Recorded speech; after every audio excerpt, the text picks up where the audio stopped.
जय महाराष्ट्र। तर नवीन व्हिडिओमध्ये तुमचे स्वागत आहे। तुम्हाला तर आता थंबनेलवरून कळालंच असेल की कुटुंब निवृत्ती वेतनधारकांना कायमस्वरूपी ओळखपत्र देण्याबाबतची अपडेट आली आहे। सरकारने ही मोठी अपडेट केलेली आहे। कशाबद्दल केली आणि का केली आपल्याला अजूनपर्यंत त्याचं कारण आपल्याला आता कळालेलं नाही। आता ही सर्व GR मध्ये आलेलं आहे। आपण आता GR मध्ये सर्व काही बघणार आहोत।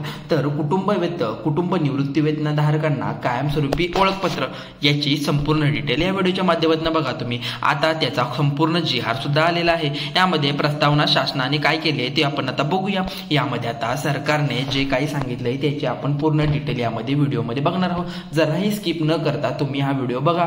शासनाने सेवेत असणाऱ्या शासकीय कर्मचाऱ्यांना ओळखपत्र देण्यात येत आहे। शासनाने जुने पण ओळखपत्र होते त्यावेळी सेवानिवृत्त झाल्यानंतर वाचा येथे की नमूद पत्रिकातील तुर्तीनुसार सेवानिवृत्त अधिकारी कर्मचाऱ्यांना या कायमस्वरूपी ओळखपत्र देण्यात येत आहे। त्याबाबत सूचना कार्यपद्धतीमध्ये ओळखपत्रांचा नमुना विहित करण्यात आला आहे। तुम्ही आता बघितलं असाल खूप सरकारी ह्याच्यामध्ये कार्यकारी विभागामध्ये तुम्ही गेला असाल त्यावेळी तुम्ही बघितलं असाल प्रत्येक सरकारी गव्हर्नमेंट असणाऱ्या माणसांना हे ओळखपत्र असतात। यामध्ये आता काही बदल करणार आहेत का बारकोड सिस्टीम करणार आहेत यामध्ये आता बघूया आपण।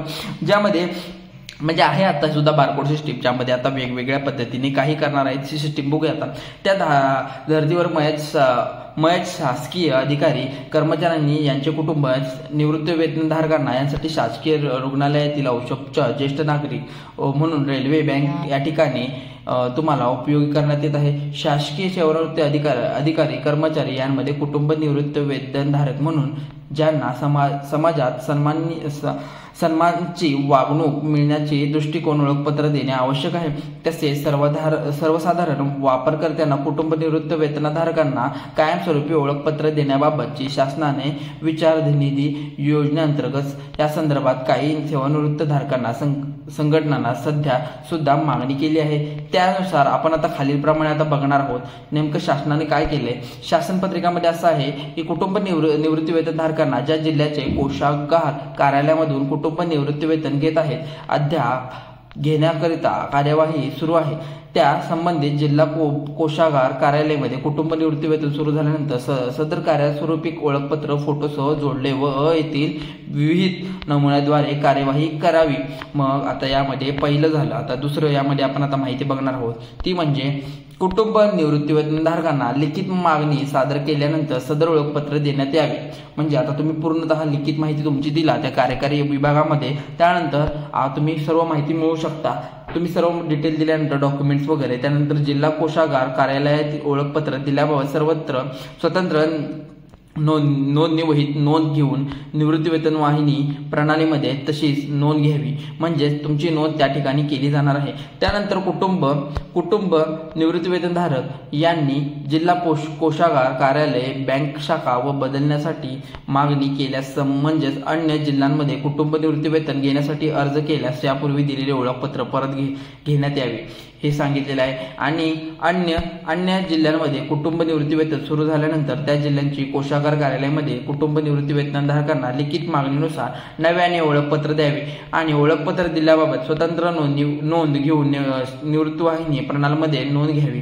त्यानुसार आता इथं बघू शकता ओळखपत्र निर्मित करण्यापूर्वी ओळखपत्राची मागणी बाजूस महाराष्ट्र शासनाच्या गोल शिक्क्याची मोहर उमटावी म्हणजे तिथं गोल शिक्क्याची मोहर आता महाराष्ट्र शासन निर्मित नवीन येणार आहे त्यानुसार ते उमटणार आहे। वक्त प्रयोजनार्थ ओळखपत्र तयार करून वितरित करण्याकरिता शासन येणाऱ्या खर्चाची प्रतिपूर्ती संबंधित कुटुंब निवृत्ती वेतनधारकांकडून करण्यात यावी। तर विनंती बृहन्मुंबई पेन्शन असोसिएशन या संस्थेने केली आहे। याबाबतची रीतसर पावती संबंधित कोषागार कार्यालयाकडून घेण्यात यावी। या संदर्भात सविस्तर कार्यपद्धती संचालक लेखा कोषागार महाराष्ट्र राज्य विहित केली आहे। बघा आता आले सर्व ठिकाणी। आता आपण ही लिंक पण इथे दिलेली आहे सरकारने।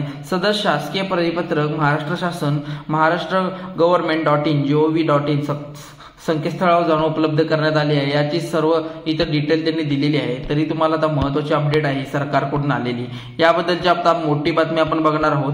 म्हणजे यामध्ये कोणकोणते विभाग आहेत हे पण तुम्हाला इथे दिसणार आहेत। यामध्ये महाराष्ट्र राज्याचे सर्व काही सचिव व उपमुख्यमंत्रीपासून सगळ्यांच्या सही आहेत। इथे डेमो पण दाखवलेला आहे त्यांनी। महाराष्ट्र निवृत्तीवेतनधारकांनी ओळखपत्र विहित नमुना आहे। हा नमुन्यामध्ये सुद्धा पाहू शकता तुम्ही, इथे नमुना दाखवलेला आहे बघा। वरती येणार आहे महाराष्ट्र शासन, इथे येणार आहे महाराष्ट्र शासन आणि खाली कुटुंब निवृत्ती योजनेचे याचे ओळखपत्र आहे, म्हणजे ज्या विभागाचे आहे ते येणार आहे। त्यानंतर कोषागार कार्याचे नाव पद्धत येणार आहे, दूरध्वनी क्रमांक तुमचा इथे येणार, मोबाईल नंबर। त्यानंतर तुम्ही इथे बघू शकता ईमेल ID सुद्धा आहे तुमचा, कुटुंब निवृत्ती वेतनाचे नाव अ ब क सगळं काही येणार इथे। निवृत्ती प्रदान आदेश क्रमांक येणार 1 4 5 असं काहीतरी। PPO नंबर येणार तुमचा, PPO नंबर असतो तो सेवानिवृत्तीच्या वेळी PPO नंबर दिला जातो तो येणार आहे।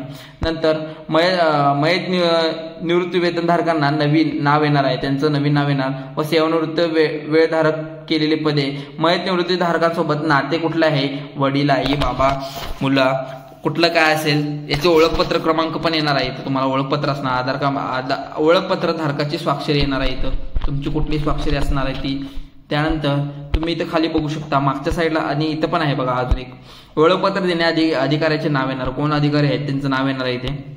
त्यानंतर कुटुंब निवृत्ती वेतनधारकाची जन्मतारीख येणार आहे, कुटुंब निवृत्ती सुरू झाल्याची दिनांक येणार आहे, निवासी पत्ता येणार आहे तुमचा आत्ताचा, म्हणजे ध्वनी क्रमांक म्हणजे मोबाईल नंबर येणार आहे, ईमेल ID पण येणार आहे, आधार क्रमांक व मास्क आधार क्रमांक येणार आहे, म्हणजे रक्तगट पण आहे बघा। इथं पूर्ण डिटेल दिलेली आहे सरकारने, विशेष आजार, आणि हे ओळखपत्र हस्ताक्षरित आहे आणि हे ओळखपत्र सापडल्यास ओळखपत्र देण्याचे कार्यालयाकडे परत करावे असं सांगितलेलं आहे।